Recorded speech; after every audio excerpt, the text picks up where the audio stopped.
area, Kiambu, which apparently look like we are an urban county.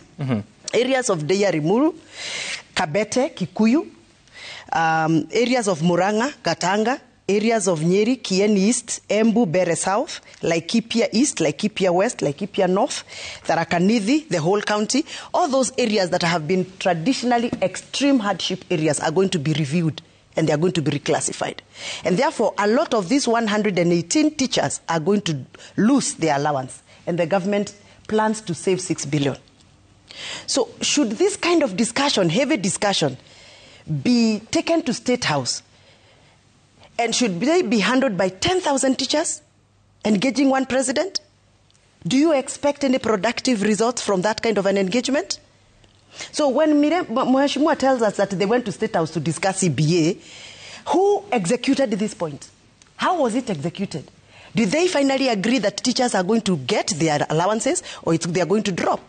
Who allowed them to reclassify? Did the teachers that were in State House, the actual representation of the teaching fraternity that is supposed to go to negotiate for the review of these hardship areas?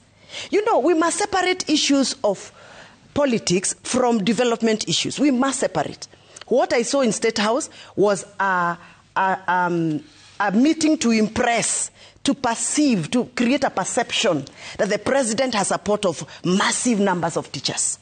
But the critical issues that are supposed to be discussed, where they're supposed to be discussed, are never discussed. Okay. This report was supposed to be executed in Parliament.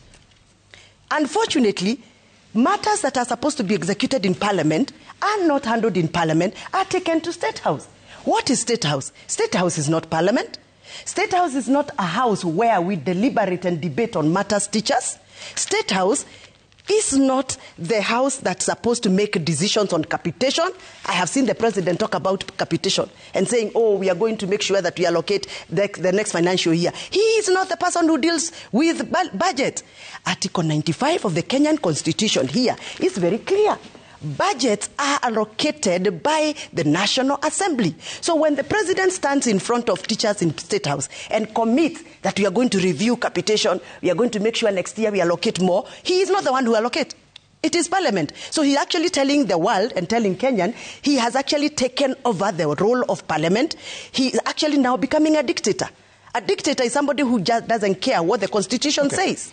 So I am actually very disappointed that my colleague teachers are now being taken for a ride, that teachers can be paraded in State House just for a meal, that teachers can be paraded in State House to go and dance politically because that was a political event, that civil servants now no longer care what the Constitution says about their boundaries and can now walk in State House and go and dance on matters capitation, on matters children welfare, on matters that are really sensitive to the livelihood of Kenyans.